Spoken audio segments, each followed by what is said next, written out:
Students, have a very beautiful day to all of you. I hope you are well and safe at your home. जी हाँ प्यारे बच्चों, उम्मीद करता हूँ आप घर पे ठीक ठाक होंगे और रोज का काम रोज कर रहे होंगे।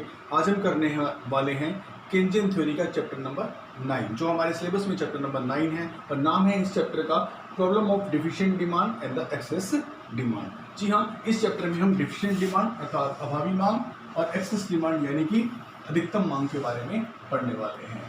जी हाँ बच्चों, इन दोनों डिमांड्स के बारे में पढ़ने से पहले आपको 5-6 चीज़ों का क्लियर कट डेफिनेशन मालूम होना जरूरी है। इक्विलिब्रियम कहाँ पे स्थापित होता है? क्या इक्विलिब्रियम फुल इक्विलिब्रियम पॉइंट पे स्थापित होता है, फुल एम्प्लॉयमेंट लेवल पे स्थापित होता है, या उससे पहले भी किसी पॉइंट पे इक्विलिब्रियम स्थापित हो सकता है? इसके लिए आपको जानना होगा कुछ महत्वपूर्ण बातों को, और उन 2 महत्वपूर्ण बातों को मैं आज इस वीडियो में पूरा करने जा रहा हूं। वैसे हमें किन किन चीज़ों के बारे में इन दोनों से पहले पढ़ना पड़ेगा? डिफिशिएंट डिमांड से पहले या एक्सेस डिमांड से पहले पढ़ना पड़ेगा? वो 5-6 बातें हैं। जैसे कि हमें पढ़ना पड़ेगा फुल एम्प्लॉयमेंट इक्विलिब्रियम कहाँ पर होता है। दूसरा, हमें पढ़ना पड़ेगा अंडर एम्प्लॉयमेंट इक्विलिब्रियम कहाँ पे एस्टेब्लिश होता है। फिर हमें पढ़ना पड़ेगा कि वॉलंटरी अनएम्प्लॉयमेंट क्या होता है या इनवॉलंटरी अनएम्प्लॉयमेंट क्या होता है, फ्रिक्शनल अनएम्प्लॉयमेंट क्या होता है, स्ट्रक्चरल अनएम्प्लॉयमेंट क्या होता है, नेचुरल अनएम्प्लॉयमेंट क्या होता है। इन सब चीज़ों को जानने के बाद ही हम टॉपिक पे पहुंचेंगे कि डिफिशिएंट डिमांड क्या है, उसके कारण क्या है और उसका रेमेडीज कैसे बन सकता है। इसी तरह हम जानेंगे एक्सेस डिमांड क्या है, उसके पीछे लॉजिक क्या है, उसके पीछे कॉजेज क्या है और उसका उपचार क्या हो सकता है। आइए अब हम स्टडी करते हैं। आज का जो हमारा टॉपिक है वो है हमारे पास full equilibrium, full employment equilibrium.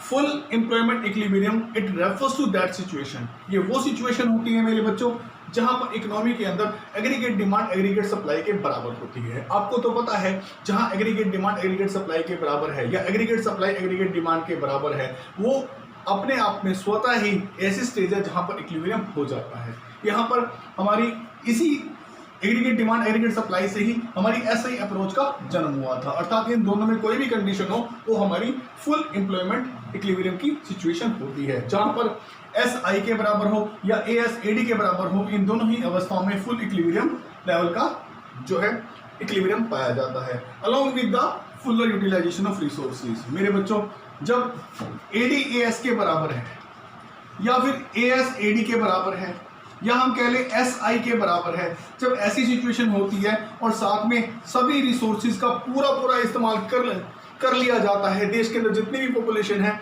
उन सभी विलिंग पर्सन्स को जिनको काम करने के अंदर इच्छा है उन सभी को काम मिल जाता है, तो ऐसी सिचुएशन पर जो इक्विलिब्रियम आता है उसे कहते हैं फुलर एम्प्लॉयमेंट इक्विलिब्रियम। जी हाँ, एक ऐसी सिचुएशन एम्प्लॉयमेंट प्रदान करने की जहां पर सभी व्यक्तियों को जो काम करने की इच्छा है उन्हें काम मिल जाए और वहां एडीएएस बराबर हो या एसआई बराबर हो, तो ऐसी अवस्था को फुलर एम्प्लॉयमेंट इक्विलिब्रियम कहा जाता है। ऐसी अवस्था में होता क्या है, देश के जितने नागरिक काम करने के इच्छुक हैं उन सबको काम मिल जाता है।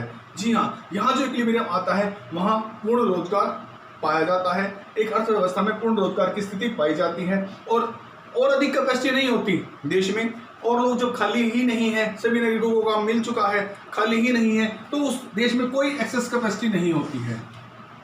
नो एक्सेस कैपेसिटी से हमारा मतलब है कि देश में जितने अवेलेबल रिसोर्सेज थे उन सब का इस्तेमाल कर लिया गया है। अर्थात हमारे पास ना तो अब पॉपुलेशन है जिसे इंगेज किया जाएगा, सारी पॉपुलेशन ऑलरेडी इंगेज्ड है, सभी रिसोर्सेज पहले से प्रोडक्शन कार्य में लगे हुए हैं और प्रोडक्शन कार्य के लिए कोई भी रिसोर्स हमारे पास नहीं बचा है। जब हमारे पास कोई कैपेसिटी है ही नहीं कि प्रोडक्शन को बढ़ा सकें, तो ऐसी जगह पर हमारे को फुल एम्प्लॉयमेंट इक्विलिब्रियम कहा जाता है। अर्थात जितने काम करने वाले लोग थे उनको काम मिल गया, जितने काम के लिए उपलब्ध रिसोर्सेज थे उनको यूटिलाइज कर लिया गया है। जब फुल यूटिलाइज रिसोर्सेज हो जाते हैं तो एक्स्ट्रा ऑर्डिनरी कोई रिसोर्स हमारे पास बचता नहीं है, तो एक्स्ट्रा रिसोर्सेज नहीं है तो उनको हम लगा भी नहीं सकते हैं, तो प्रोडक्शन की मैक्सिमम लिमिट जो है उस तक प्रोडक्शन होता है। तो ऐसे इक्विलिब्रियम को हम लोग फुलर एम्प्लॉयमेंट इक्विलिब्रियम कहते हैं। अब फुलर एम्प्लॉयमेंट इक्विलिब्रियम जो है मेरे बच्चों, ये वहाँ पर होता है जहाँ पर हम सभी संसाधनों को अच्छी तरह यूज़ कर लेते हैं, जहाँ पे हमारी प्लान एएस प्लान एडी के बराबर होती है। अर्थात जो हमारी एग्रीगेट डिमांड है जो उसी के बराबर हम एग्रीगेट सप्लाई को कर देते हैं और सभी संसाधनों का पूरा यूज़ कर लेते हैं और एक्सेस कैपेसिटी की कोई जगह नहीं रहती है, तब जो प्रोडक्शन होता है, जब जो इक्विलिब्रियम होता है वो हमारा फुल एम्प्लॉयमेंट इक्विलिब्रियम होता है और इस समय देश का आउटपुट मैक्सिमम आ रहा होता है, देश की इनकम भी मैक्सिमम होती है।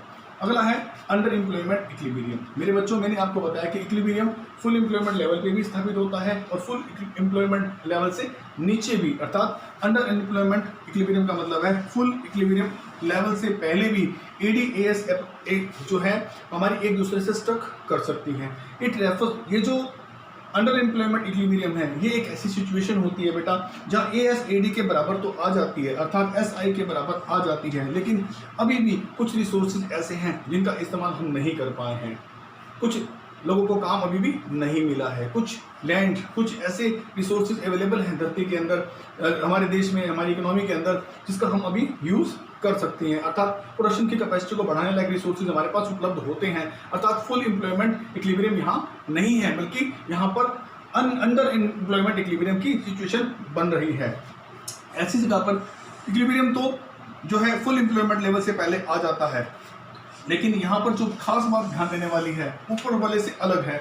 यहाँ without full utilization of resources होता है, अर्थात रिसोर्सेज का पूरा इस्तेमाल नहीं किया गया। यहाँ कुछ हो सकता है लैंड रिसोर्सेज बच रहे हो सकता है कुछ माइंस रिसोर्सेज बच रहे हो सकता है कुछ पॉपुलेशन बच रही हो जिसको अभी काम मिलना बाकी है। So there is a under utilize capacity, यहाँ पर ऐसी कुछ कैपेसिटी है जिसका यूज़ नहीं हुआ है। अगर हम उसको यूज़ में ले आए तो प्रोडक्शन का इक्विलिब्रियम जो है, प्रोडक्शन जो है वो बढ़ जाएगा और इक्विलिब्रियम जो है फुल लेवल पर जाकर सेटल हो जाएगा। अब फुल लेवल पर नहीं पहुंच रहे हैं, अभी भी कुछ कैपेसिटी बाकी है, कुछ प्रोडक्शन को बढ़ाया जा सकता है, लेकिन किसी वजह से उसको यूज़ नहीं कर रही है और हमारी ADAS आपस में काट रही है, SI आपस में काट रही है और हमारा इक्विलिब्रियम स्थापित उस फुल एम्प्लॉयमेंट लेवल से पहले हो रहा है। तो ऐसी अवस्था में जो इक्विलिब्रियम बनता है उसे हम अंडर एम्प्लॉयमेंट इक्विलिब्रियम कहते हैं। यहाँ पर सारे रिसोर्सेज को याद रखेगा यूज़ नहीं किया गया, पहले वाले फुल एम्प्लॉयमेंट इक्विलिब्रियम के अंदर सारे रिसोर्सेज को यूज़ कर लिया गया है। यहाँ कुछ रिसोर्सेज अभी बचे हुए हैं, यहाँ प्रोडक्शन को मैक्सिमम प्राप्त कर लिया गया है, यहाँ प्रोडक्शन को अभी और बढ़ाया जा सकता है और यहाँ पर जो है बेरोजगारी की नहीं पाई जाती है, जबकि यहाँ पर लोगों और रिसोर्सेज के अंदर बेरोजगारी पाई जा सकती है। यहाँ एक्सेस कैपेसिटी हो सकती है, यहाँ रिसोर्सेज को अभी और लगाया जा सकता है और प्रोडक्शन को बढ़ाया जा सकता है एक इकोनॉमी में। तो मेरे बच्चों, आप दोनों ही बातें अच्छी तरह समझ गए हैं कि ये वाले इक्विलिब्रियम में अभी अनएम्प्लॉयमेंट पाया जाएगा, इस वाले में अनएम्प्लॉयमेंट नहीं पाया जाएगा। इसमें सभी संसाधनों का मैक्सिमम यूज़ किया जा रहा है, जबकि इसमें कुछ रिसोर्सेज ऐसी हैं जिनका मैक्सिमम यूज़ नहीं किया जा रहा, उसमें भी कैपेसिटी है, प्रोडक्शन को भी बढ़ाया जा सकता है। पर दोनों ही स्टेट में, चाहे वो फुल एम्प्लॉयमेंट इक्विलिब्रियम हो चाहे अंडर एम्प्लॉयमेंट इक्विलिब्रियम हो, दोनों ही में इक्विलिब्रियम स्थापित हो सकता है। यहाँ ADAS फुल एम्प्लॉयमेंट लेवल पे होंगे, यहाँ ADAS अंडर एम्प्लॉयमेंट लेवल पर एक दूसरे को स्ट्रक करेंगे।